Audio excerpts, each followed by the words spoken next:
अस्सलामुअलैकुम, welcome back to another video. I hope कि आप सब ठीक ठाक होंगे। मैं भी ठीक ठाक हूँ। ये व्लॉग जो है वो मैंने सहरी से स्टार्ट किया है। यहाँ पे जो है वो मैं आलू का मटेरियल तैयार कर रही हूँ। आज जो है वो सहरी में आलू पराठे बनने जा रहे हैं, तो मैंने सोचा कि उसका जो है वो मटेरियल वगैरह तैयार करके रख लूँ। ये मैंने सहरी से कोई मतलब ज़्यादा देर पहले उठी थी। उठ के फिर मैंने जो है वो आलू वगैरह बॉयल किया। आलू बॉयल करने के बाद उसके अंदर मैंने उसको अच्छे तरीके से जो है वो मैश कर लिया। आप चाहें तो हाथ की मदद से भी मैश कर सकते हैं, इसको दूसरे तरीके से भी मैश कर सकते हैं, बट हाथ के तरीके से जिस तरीके से ये अच्छे तरीके से मैश होते हैं इस तरीके से वैसे किसी भी तरीके से जो है वो मैश नहीं होते। फिर यहाँ पे जो है वो मैंने इसके अंदर जो है वो ग्रीन चिलीज़, नमक, हल्दी और रेड चिली पीसी हुई और साथ इसके बाद ज़ीरा और खुश्क धनिया वगैरह ऐड करके उसको अच्छे तरीके से जो है वो मैंने इसको मैश कर लिया।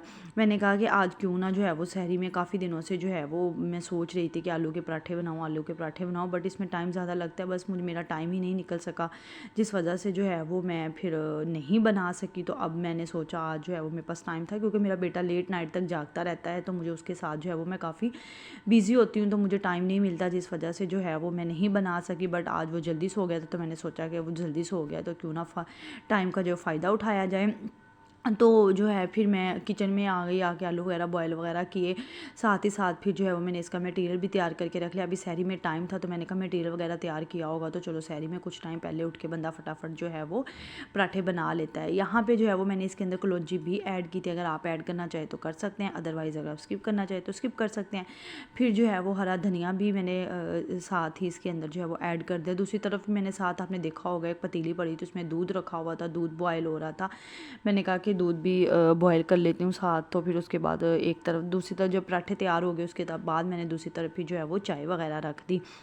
मैं तो पराठे आलू वाली इसी तरीके से बनाती हूँ। वैसे हर किसी का ना अपना अपना तरीका होता है, मतलब रोटी पराठा और हर चीज़ मतलब कुकिंग करने का। मैं इस तरीके से बनाती हूँ कि पराठा मतलब हाथ की मदद से ही मैं बड़ा करती हूँ, इधर ही पढ़ाई।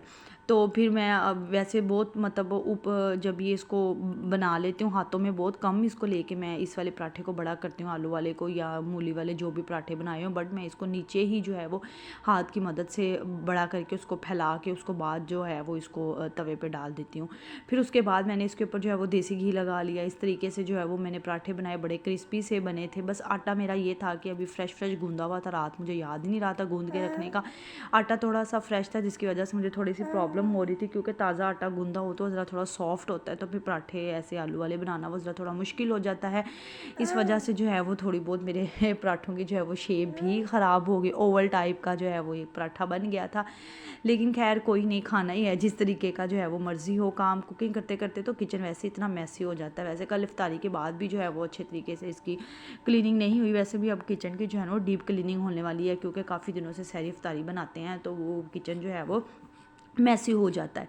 यहाँ पे उसके साथ ही जो है वो मेरी सहरी लग चुकी थी। यहाँ पे साथ हम लोगों ने चाय के कप ले लिए और साथ पराठे बना लिए, साथ अचार भी मैंने रख लिया कि अगर अचार खाना तो अचार भी रख ले, अचार भी ले लेंगे। और साथ ही फिर मैंने फ्रूट्स पड़े हुए थे, मैंने फ्रूट्स भी रख दिए, क्योंकि सहरी में मतलब बंद होने में भी टाइम था। सहरी कर ली तो उसके बाद टाइम बच गया था। मैंने कहा अगर फ्रूट खाना हुआ तो फ्रूट खा लेंगे। उसके बाद नमाज़ वगैरह पढ़ी, कुरान पाक वगैरह पढ़ा, फिर सो गई। ज़ोहर की पढ़ी इसी तरीके से। फिर जो है वो आज मैं थोड़ा लेट उठी थी, फिर किचन में भी लेट आई। किचन में जो है आज मतलब इतना कुछ नहीं बनने वाला, जस्ट फ्रूट चाट बनने वाली है और साथ मैंने सालन बनाना है, बस इसके अलावा और मुझे जो है कुछ नहीं बनाना। ये फ्रूट्स लेके आए हुए थे, इसको फ्रूट्स को जो है वो मैंने फ्रूट टोकरी में निकाल के रखा। जो जो फ्रूट्स अवेलेबल थे मैंने सोचा उसी के साथ जो है वो चाट बना लेते हैं। फ्रूट्स में स्ट्रॉबेरीज़ पड़ी हुई थी, एप्पल थे, बनानास थे और मेलन था, और दूसरा जो है वो एक मतलब शरबूज टाइप होता है वो थे।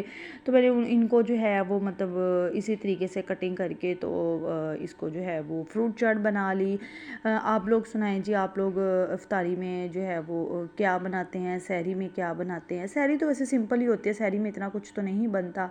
मतलब पराठे बना लिए, चाय ले ली, योगर्ट ले लिया, साथ जो सालन होता है वो ले लिया। इफ्तारी का ज़रा एहतमाम थोड़ा करना पड़ता है, क्योंकि इसमें जो है वो दही बड़े पकोड़े वगैरह आ जाते हैं, दही फुल्के आ जाती है, चना चाट वगैरह आ जाती है।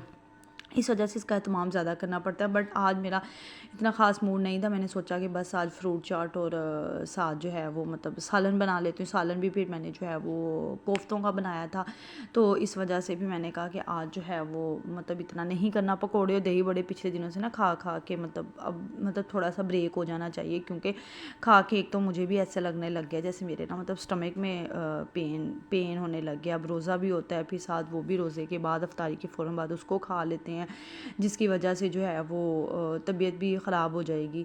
तो क्या फ़ायदा कि रमज़ान के सारे रोज़े इंशाल्लाह रखने हैं, तो ब्रेक थोड़ा सा दे लें ताकि जो है वो स्टमक वगैरह जो अपसेट हुआ हुआ है वो बेहतर हो जाए।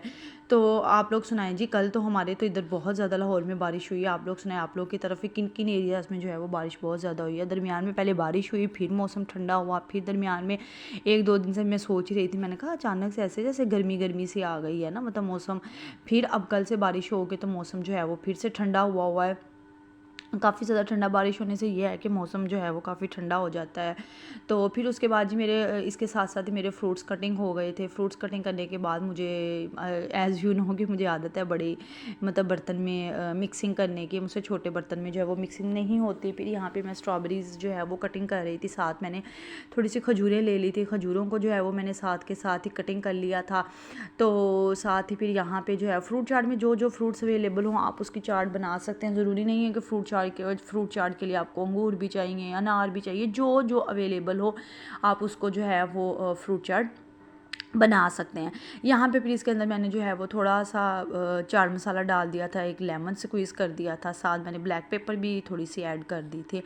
उसके बाद जी यहाँ पे मेरी मिक्सिंग हो चुकी थी। फिर उसके बाद मैंने इसको जो है वो डिश आउट कर लिया, बाउल में डाल दिया। साथ ही इसके अंदर मैंने थोड़ा सा जामी शीर डाल दिया, इसको मतलब अच्छी शक्ल देने के लिए। बड़ी रेड रेड सी हो गई थी, बड़ी प्यारी इसकी जो है वो लुक आने लग गई थी जामी शीर डालने से। अच्छा, कुछ लोग मैंने देखा है कि 7 अप भी डालते हैं और कुछ लोग इसमें फांटा भी ऐड करते हैं मतलब चाट में। हर किसी की अपनी मर्ज़ी होती है, जो जिस तरीके से पसंद करता है वो उसको उस तरीके से बना के ऐड करके तो उसको बना लेता है।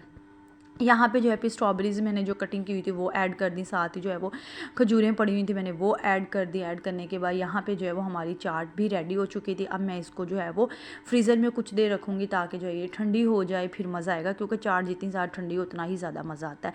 फिर उसके बाद मेरी चाट बन गई थी, मैंने कहा मैं जो है वो हांडी बना लेती हूँ। चाट मैंने इसीलिए पहले बना ली थी क्योंकि फ्रूट्स की कटिंग वगैरह करनी थी तो फ्रिज में रखना था, इस वजह से मैंने कहा कटिंग करके एक बार जो है वो फ्रिज में मैं इसको रख देती हूँ। फिर यहाँ पे आज है कोफ्ते बन रहे हैं। कोफ्तों के लिए कोफ्ते मेरे पास फ्रीज़ पड़े हुए थे। मैंने आपको बताया कि मैं जो है वो फ्राई वगैरह करके कोफ्तों को फ्रीज़ कर लेती हूँ, फ्राई करके फ्रीज़ करती हूँ, ऐसे बहुत आसानी हो जाती है। जैसे आज मैंने कोफ्ते निकाले और उसका मसाला तैयार किया और कोफ्ते उसके अंदर मैंने डाल दिए।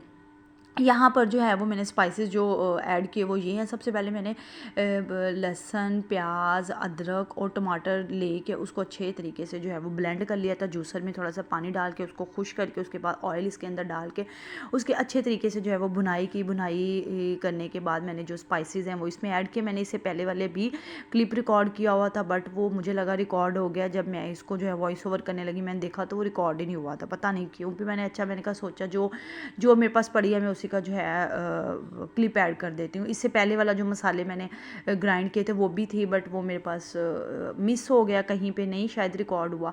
फिर यहाँ पे मैंने आपको बताया कि कोफ्ते मैंने फ्रीज़ लिए हुए थे, कोफ्ते फ्रीज़ थे मेरे पास, फ्राई हुए हुए फ्रीज़ से। उसके बाद मैंने इस मसाले के अंदर डाल के भुनाई की अच्छे तरीके से। भुनाई करने के बाद इसके अंदर पानी डाल दिया। बहुत ईज़ी से बहुत आसानी से बन जाते हैं अगर आपके कोफ्ते जो हैं वो पहले से फ्राई हुए हैं। इस तरीके से फिर मैंने अच्छे तरीके से भुनाई कर दी थी। देखिए हांडी ने अपना ऑयल छोड़ दिया, इसके बाद पानी डाल दिया। पानी डाल के इसको थोड़ा सा पकाया, जितनी ग्रेवी आपको चाहिए आप उतनी रख सकते हैं। इसी के साथ जो है मैं अपने भी व्लॉग का एंड करती हूँ। उम्मीद करती हूँ आपको मेरा आज का व्लॉग भी पसंद आया होगा। मुझे अपनी दुआओं में याद रखेगा, मैं आपको अपनी दुआओं में याद रखूँगी। Thank you for watching. Allah हाफिज़।